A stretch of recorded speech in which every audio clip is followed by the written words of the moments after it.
নমস্কাৰ ছাত্ৰ ছাত্ৰীসকল, আজি নৱম শ্ৰেণীৰ অনুশীলনী 6.1 5 নম্বৰ অংকটো চাইছোঁ। তো ইয়াত আমাক চিত্ৰটো এনেকুৱাকৈ দিয়া আছে যে পি অ' কিউ এডাল ৰেখা অ' আৰ ৰেখাডাল পি অ' কিউ ৰেখাডালৰ ওপৰত লম্ব, অ' এছ ৰেখাডাল হ'ল পি অ' আৰ কোণটোৰ মাজত যিকোনো একডাল ৰশ্মি,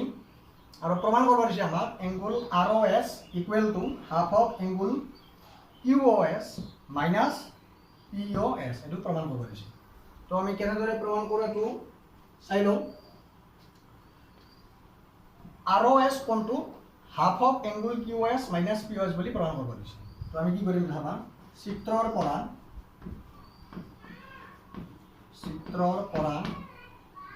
R O' S angle R O' S equal আমি কি লিখিব পাৰোঁ, এই আৰ অ' এছ কোণটো যদি চাওঁ আমি এই আৰ অ' এছ কোণটো দুই ধৰণে ভাঙি লিখিব পাৰোঁ আমি যোগ বিয়োগ কৰি। কেনেকৈ এটা লিখিব পাৰোঁ যে এই যদি গোটেই কোণটো চাওঁ এংগুল কিউ অ' এছ, এই কিউ অ' এছ কোণটোৰ পৰা যদি আৰ অ' কিউ এই কোণটো বিয়োগ কৰি দিওঁ তেতিয়াহ'লে আমাৰ আৰ অ' এছ থাকিব। অৰ্থাৎ আমি আৰ অ' এছ কোণটো এনেদৰে ভাঙি লিখিব পাৰোঁ যে angle Q O' S minus angle Q O' R, এইদৰে আমি লিখিব পাৰোঁ Q O' S minus Q O' R equal to কি হ'ব আৰ অ' এছ। এইটো আমি 1 নম্বৰ ইকুৱেশ্যন দি থৈ দিলোঁ। আকৌ নেক্সট আমি আৰ অ' এছটো আৰু কি ধৰণে লিখিব পাৰোঁ এইটো চাই লওঁ। Angle R O' S equal two আমি আৰু এটা কি ধৰণে লিখিব পাৰোঁ যে এইফালৰ কোণটো যি আছে এইফালৰ কোণটো হ'ল পি অ' আৰ, এই পি অ' আৰ কোণটোৰ পৰা যদি আমি এই পি অ' এছ কোণটো বিয়োগ কৰি দিওঁ তেতিয়াহ'লেও আমি কি পাম আৰ অ' এছ কোণটো পাই যাম। তো আমি ইয়াত লিখিম angle P O' R minus angle R অ' P O' R minus P O' S, এইটো হ'ল আমাৰ 2 নম্বৰ ইকুৱেশ্যন।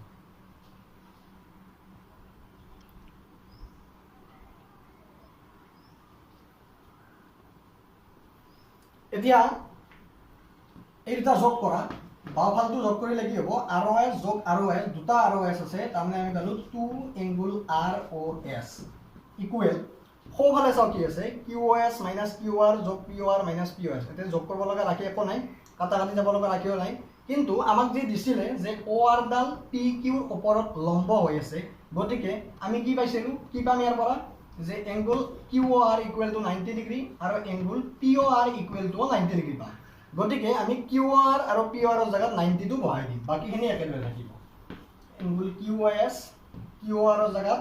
90 ডিগ্ৰী যোগ পি অ' আৰৰ জেগাত 90 ডিগ্ৰী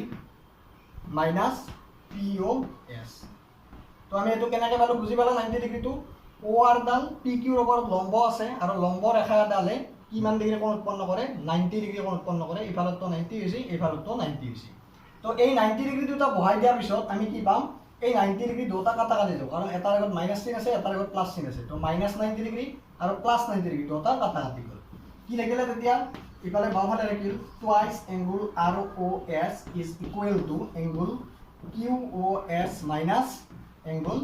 পি অ' এছ, এইটো থাকি গ'ল। এতিয়া এই দুইটো আৰ অ' এছৰ লগত পূৰণ হৈ আছে, এই দুইটো পূৰণ হৈ থকা দুইটো যদি আমি সোঁফাললৈ লৈ যাওঁ তেতিয়াহ'লে কি পাম, এই দুইটো ইফালে হৰণ হৈ যাব। অৰ্থাৎ angle R O' S is equal to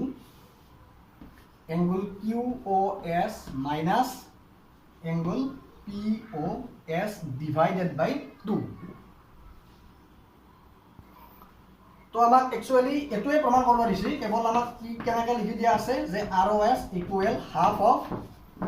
angle Q O' S minus angle P O' S. যিকোনো এটা বস্তুক 2ৰে হৰণ হৈ থকা মানে সেই বস্তুটোৰ আধা বুজায়। আধা মানে কি 1/2 হাফ। তো half of angle Q S minus P O' S, এইটোৱে হৈ গ'ল আমাৰ প্ৰুফড। এনেকৈ আমি এই অংকটো প্ৰমাণ কৰিব পাৰোঁ।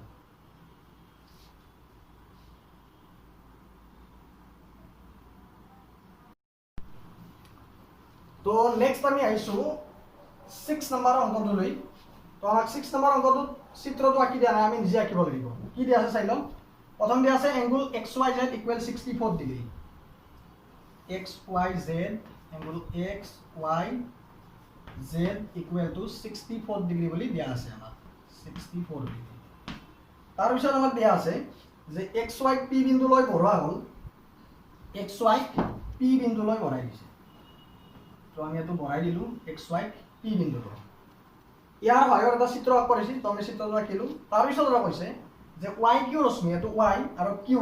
আমি বিন্দুটো দিব লাগিব y q ৰশ্মিয়ে এংগল zy p এটো zy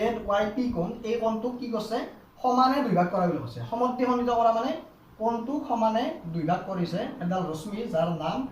y q তাৰপিছত আমাক কৰিব পাৰিছে কি xy q angle xy q এই কোণটো উলিয়াব দিছে আৰু কি দিছে প্ৰত্যাৱৰ্তী qyp এটো হল qyp ইয়াৰ প্ৰত্যাৱৰ্তী কোণটো উলিয়াব দিছে দুটা বস্তু উলিয়াব দিছে xyq আৰু প্ৰত্যাৱৰ্তী qyp আমাক দিয়া এটা বস্তু আছে যে xyz ৰ মান আমাক 64 ডিগ্ৰী বুলি দিয়া আছে তো আমি কেনেকৈ কৰিম অংকটো চাই লওঁ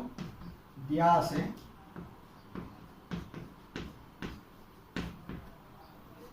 angle xyz equal to 64 degree এতিয়া চিত্ৰৰ পৰা আমি কি লিখিব পাৰো চাও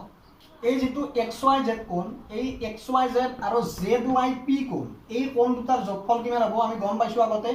যে এই দুটা কোণ লগ লাগি এটা ৰৈখিক জোৰীয়া কোণ উৎপন্ন হৈছে যি এটা ৰেখাৰ ওপৰত আছে আৰু ৰৈখিক জোৰীয়া কোণৰ মান সদায় 180 ডিগ্ৰী হয় তো আমি লিখিম xyz যোগ angle zyp is equal to 180 degree তো কি আছে 180 ডিগ্ৰী আৰু এই দুটা লগ লাগি এটা ৰৈখিক জোৰীয়া কোণ হৈছে তো ইয়াত আমি লিখি দিছো xyz ৰ মান কিমান দিছি আমাক 64 যোগ angle zyp equal 180 ডিগ্ৰী ইয়াৰে পৰা আমি কি কৰিম এই zyp ৰ মানটো উলিয়াই লম আমি angle zyp equal কিমান হ'ব 180 ডিগ্ৰী minus 64 ডিগ্ৰী 60 কত ইফালে আনিলো মাইনাস হৈ গ'ল this implies angle zyp equal to এটা কিমান হ'ব 116 ডিগ্ৰী 116 তো এটো কার মান ধরো 116 degree to angle zyp angle zyp এর মান আমি পাই গেল কিন্তু আমাকে zyp এর মান হইলো দিয়া নাই আমি zyp এর মান আমি কি হইলো আমাক কইছিল যে এই yq রশ্মিডালে zyp কোণটো সমানে দুই ভাগ কৰিছে অৰ্থাৎ দুটা সমান কোণ উৎপন্ন হৈছে তাৰে এটা হ'ব zyq এটা হ'ব pyq এই দুটা সমান কোণ আমি পাম আৰু এই সমান কোণ দুটা কেনেকৈ পাম যে এটা বস্তু যদি দুভাগ কৰিব লাগে সমানে কি কৰো আমি সেই বস্তুটোক দুইৰে হৰণ কৰি দিও গতিকে আমি 116 ডিগ্ৰীটোক দুইৰে হৰণ কৰি দিলে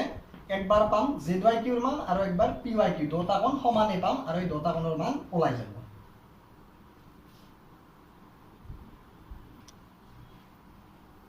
তো এতিয়া আমি angle zyp ৰ মান যেটো পালো এতিয়া angle zyp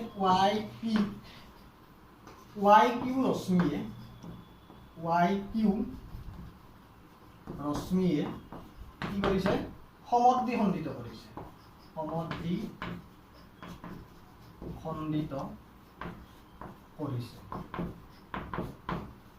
তো yq ৰশ্মিডালে যদি angle zyp সমদ্বিখণ্ডিত কৰিছে আমাৰ দুটা সমান কোণ উৎপন্ন হৈছে তাৰে এটা হ'ল angle zyq এতেকে angle zyq equal angle qyp equal এই দুটাৰ প্ৰত্যেকৰে মান কিমান হ'ব এই গোটেই zyp ৰ আধা zyp কিমান 116 ডিগ্ৰী তাৰ আধা মানে কিমান 2 দি হৰণ